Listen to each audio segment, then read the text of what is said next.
Boa noite, tudo bem com vocês, galera? Bem, eu estou trazendo aqui para vocês, como vocês podem ver aí na imagem, o primeiro volume das obras completas de Freud, tá? Esse primeiro volume se chama, como vocês podem ver, Publicações Pré-Psicanalíticas e Esboços Inéditos, que compreende artigos dele publicados entre os anos de 1886 e 1889, tá? Mas tem um artigo específico nessa obra que foi aquele que mais me chamou a atenção e é justamente ele que eu quero compartilhar com vocês. Não vou falar detalhadamente sobre esse artigo, claro, para o vídeo não ficar muito grande, mas eu vou tecer um breve comentário, tentar aqui fazer um breve resumo para vocês, tá? Que na verdade mais vai se parecer com uma resenha. Esse artigo se chama Histeria e ele foi publicado no ano de 1888. Esse artigo ele é constituído de 6 partes, tá?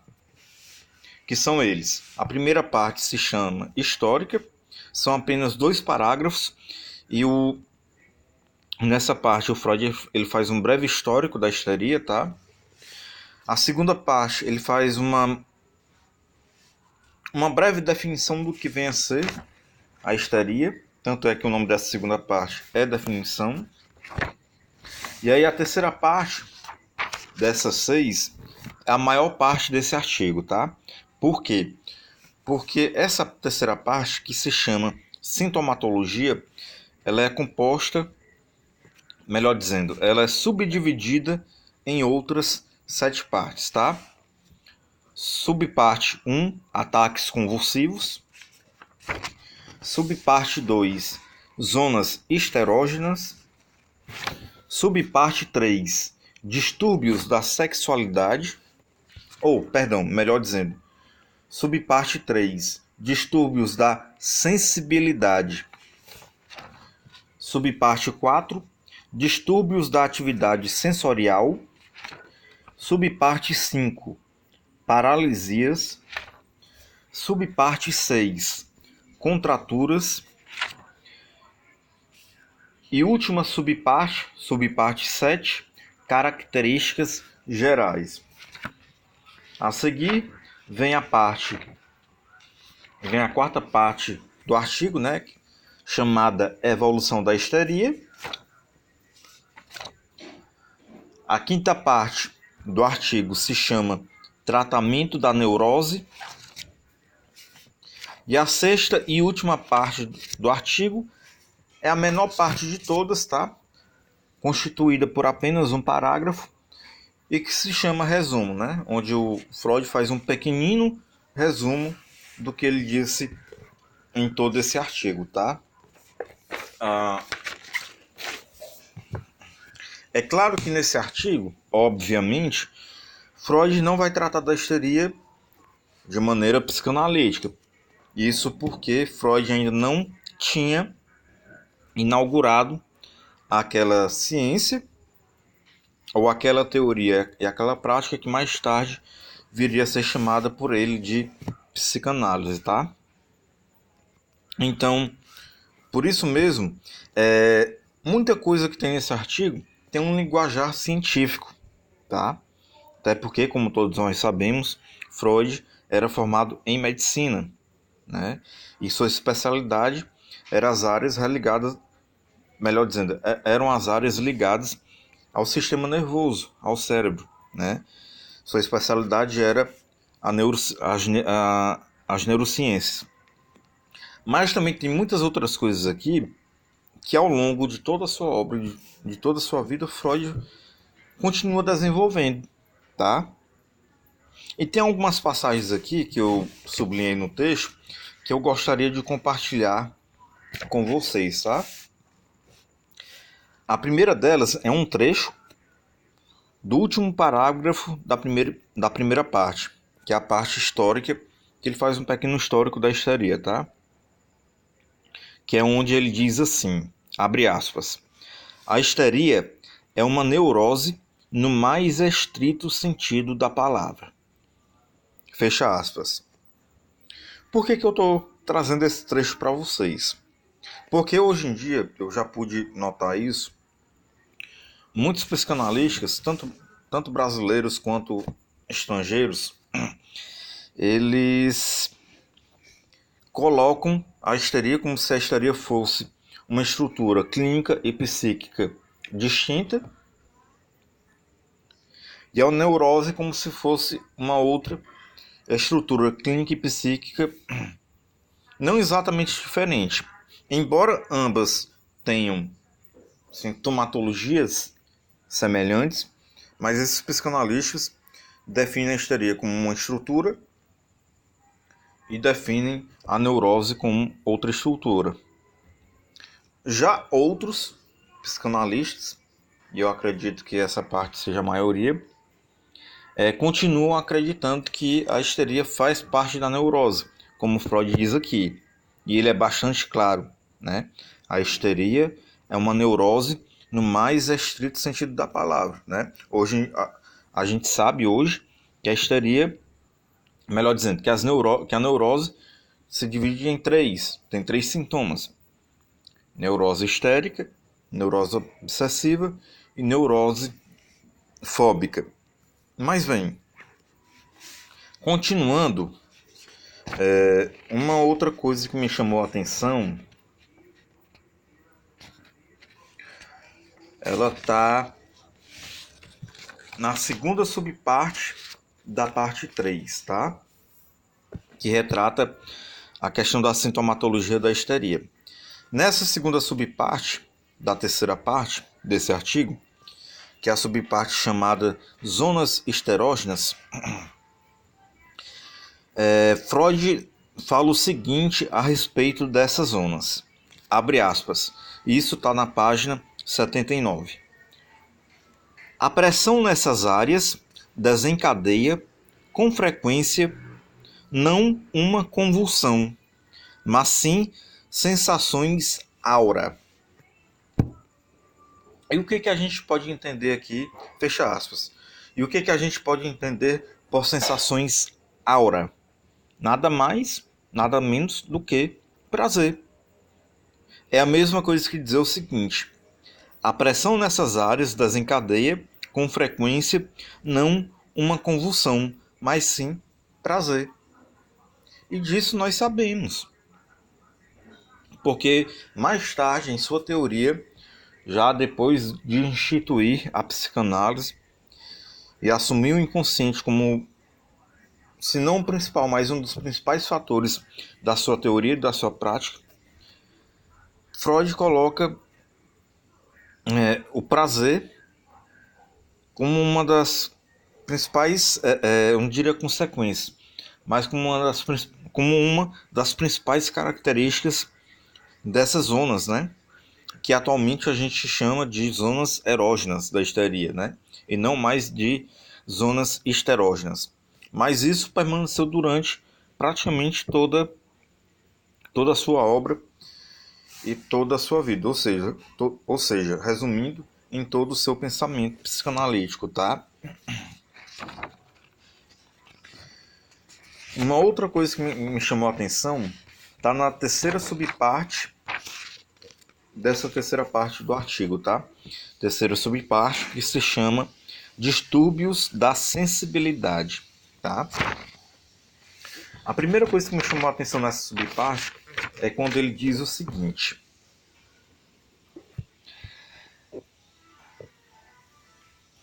abre aspas, a anestesia histérica é sempre um sintoma a ser pesquisado pelo médico, de vez que, na maior parte dos casos, mesmo quando tem ampla extensão e grande gravidade, geralmente escapa totalmente à percepção do paciente. Fecha aspas. Esse trecho está na página 81 dessa edição estandarte brasileira das obras psicológicas completas de Sigmund Freud, tá? Uma outra coisa que me chamou a atenção também, ainda nessa terceira subparte, está presente também nessa mesma página, na página 81. Está um pouquinho mais abaixo desse primeiro trecho. Ele diz assim, abre aspas, frequentemente existe uma relação recíproca entre a anestesia e as zonas esterógenas, como se toda a sensibilidade de uma parte relativamente grande do corpo estivesse comprimida numa única zona. Os distúrbios da sensibilidade são os sintomas nos quais é possível basear um diagnóstico de histeria, mesmo nas suas formas mais rudimentares. Fecha aspas.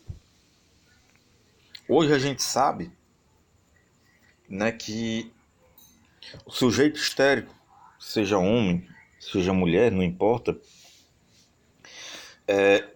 que seja um sujeito histérico, a gente sabe que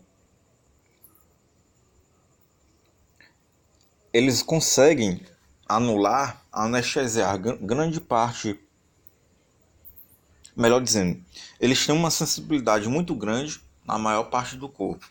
Mas quando se trata daquelas zonas erógenas, elas ficam completamente anestesiadas, tá? Eu não vou desenvolver muito essa questão agora, porque tem outros trechos importantes aqui a destacar para vocês desse artigo, tá? E eu estou fazendo isso para fomentar vocês a vontade de lerem esse artigo, porque quando a gente vai começar a ler a questão da histeria na obra freudiana, pelo menos a maioria de nós, eu não vou dizer todos, porque eu não tenho certeza, mas pelo menos muitos de nós e muitas de nós começa a ler estudos sobre a histeria, que é o segundo volume dessas obras completas de Freud, tá? E eu acho um erro, porque esse artigo desse primeiro volume das obras completas dele é muito importante ler, porque daqui a gente tira muita coisa e compreende muita coisa que ele vai desenvolver ao longo do seu pensamento, ao longo da sua teoria e ao longo de sua prática, e que vai permanecer, claro, muitas coisas de uma forma um pouquinho diferente, né? A partir do momento que ele, como eu disse antes, que ele institui a psicanálise como ciência, né? E o inconsciente como ponto central dessa ciência. Então, por isso que eu acho importante compartilhar um pouco desse artigo com vocês, tá?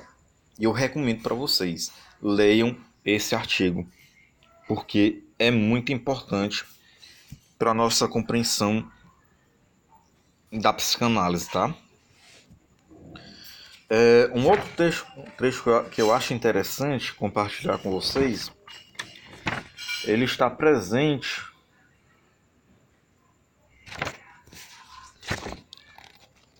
só um minutinho. Ele está presente na sétima subparte dessa terceira parte da sintomatologia, tá?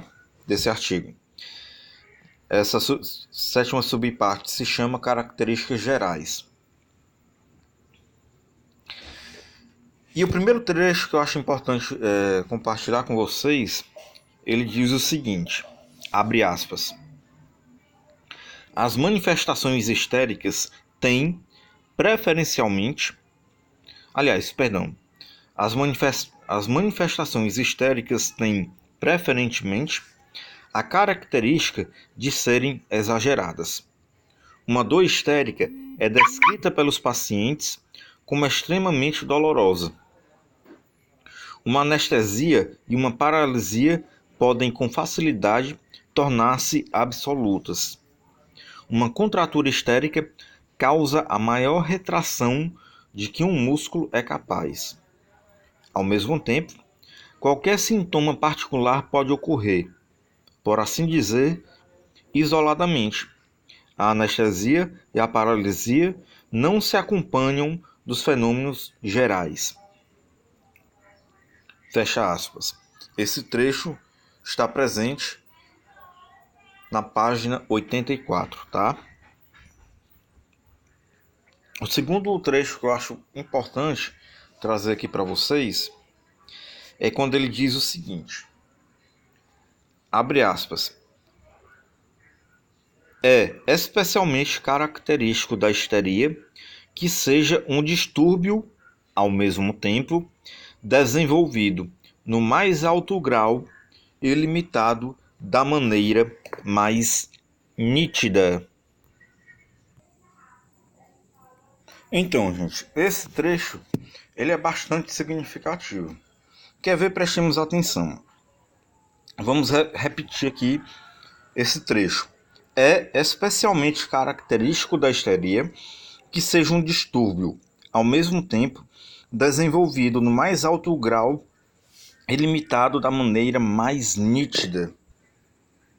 Aqui está implícito, né, aquela questão que eu comentei com vocês agora há pouco, que o sintoma histérico ele faz com que o corpo seja altamente sensível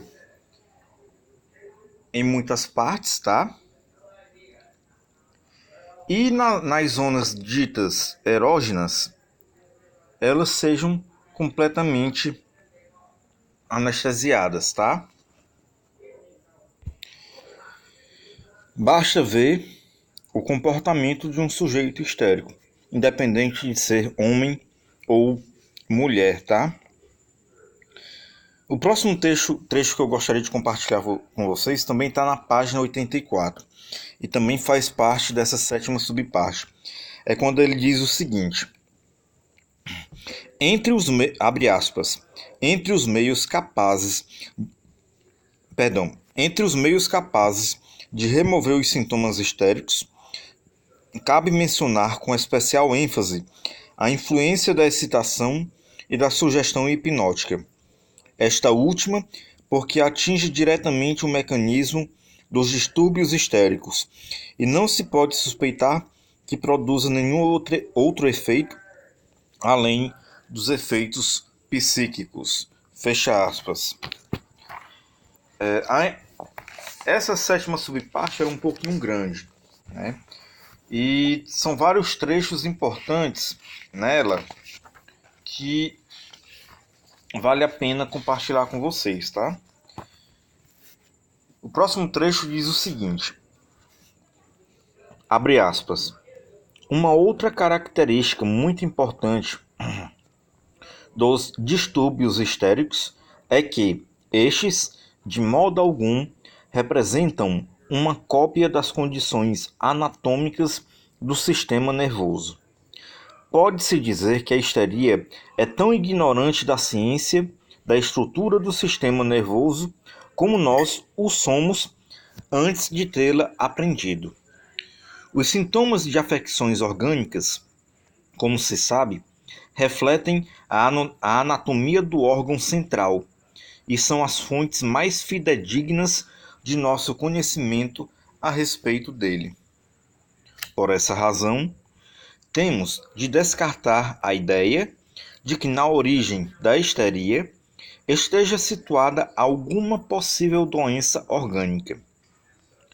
E não devemos apelar para as influências vasomotoras, espasmos vasculares, como causa dos distúrbios histéricos. Fecha aspas. Esse trecho está na página 85. O próximo trecho também está nessa página.